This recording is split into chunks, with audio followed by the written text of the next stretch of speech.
Welcome to the Church of Thomas, Spiritual Pioneer, 10-5-08. In this modern age, it is hard for most of us to imagine a time when Christianity was not a major religion. It is considered a status quo sort of tradition now. It is now powerful as an established and recognized way of worshiping. This was not always the case. Think about it. Christianity was started by a homeless man who thumbed his nose at convention. He wanted to lead us to a higher level of our understanding God and our places in God's plan. He flouted authority. Jesus called the priests, scribes, and the people in authority nasty names. Jesus brought them to task for their sins against God and the people of God, the very people who they were looking to them for guidance. The priests were getting rich and fat off the work of non-priests.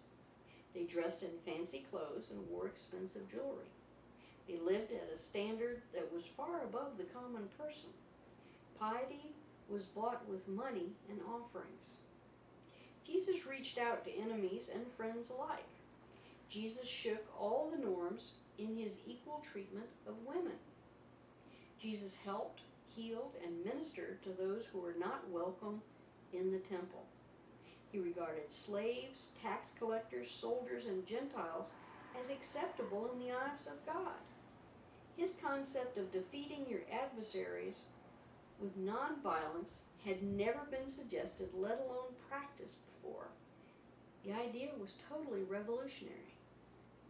What people have trouble getting their minds around sometimes is that this new religion was radical. It was a religion that challenged most of the thoughts of the day. This was a revolutionary way of looking at each other as well as the world. Those Christians were to become the spiritual pioneers of their time. By following Jesus' teachings and examples, they in turn shook the establishment. They shook it to such an extent that the Roman emperor found this new movement expedient as a unifying force to consolidate Roman influence. His name was Constantine. What the history books will not tell you is he did not convert to Christianity officially until he was dying. He was hedging his bets at that point. He had nothing more to lose. If Christianity had failed to consolidate his power base, he would have cut them loose to fend for themselves again. Some of you might have older relatives that can relate to stories from their migrations across the American lands.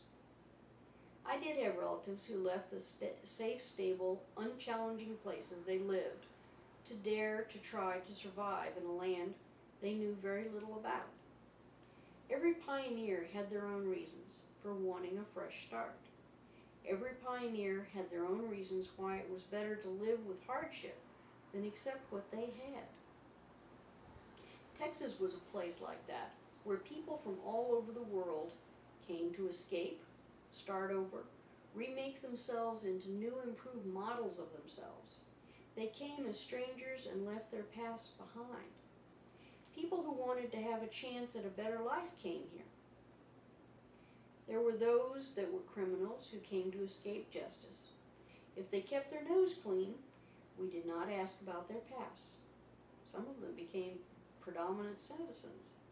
There are people looking to get rich. If they worked very hard and had an innovative idea, they often had a good chance of making a go of their businesses.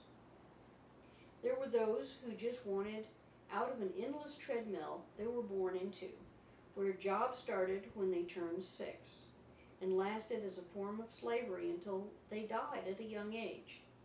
They would come here to risk everything to have something better or die trying. It takes a special sort of person to be a pioneer. It takes a very brave person to be able to pull up stakes and head into the unknown. It is a dangerous, risky business being a groundbreaker and pioneer. Hardship, pain, and death awaited many who tried.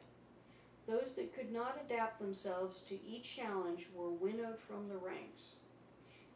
There are terrible risks in being a pioneer. However, these risks together as partners with great reward and accomplishment. That is exactly what Jesus asked us to do. It is what my ancestors and close relatives have done. To be a pioneer can mean suffering. Christians are generally not suffering for their faith now in the developed world. Some governments have even adopted Christianity as their state religions. Complacency sets in when this happens. There is no impetus to make things better. If a modern Christian were to have to endure what early Christians did, there would be very thorough separation of the wheat from the chaff. Many would desire safety and seek to blend in and not make waves. The Christianity that Jesus preached does not allow for blending in. It insists on there being lots of challenges to the established thoughts. There would be a tidal wave to wash away the old. You may be wondering why the early Christians were so devout. They were reaching for something higher. Many had been strangers in their own communities due to deformities and illnesses. Many were shunned because of the lives that they lived. Many were slaves and powerless of their world. They literally had nothing to lose and everything to gain. When you have everything, why would you challenge the system that provided it to you? These are often the hallmarks of the most successful pioneers. The fire you contemplate walking through seems less of a threat than the demons chasing you. If you have a stable environment, there is no urge to change anything. Our society is extremely risk-averse now. It is stagnating because it has stopped growing and getting better. It has become self-satisfied with itself. The struggle to become better is lost in what has taken its place, technology. That is moving at a breakneck speed. Unfortunately, it does not make us strive. It does not encourage us to reach for higher purposes through God's will. Many times in our quest to keep up with technology that becomes obsolete in 6 months, we lose valuable time and energy that could have been better used reaching out to each other. I call on you to consider becoming a spiritual pioneer. There is going to be a clearing of the field to make ready for a new crop that God will plant. If you dare to try, you can help clear the built-up debris so the planting goes smoothly. This is no time to cling to the old, unless you are satisfied with it, of course. I choose to be a reaper, winnower, and spiritual pioneer. Like my family before me, I challenge you to consider your lives up to now. Have you made a difference? Join in this work and you will make the difference. Risk adversity with me because you want to reach for something higher. Let's clean up this mess and start something new. God bless the whole world, no exceptions.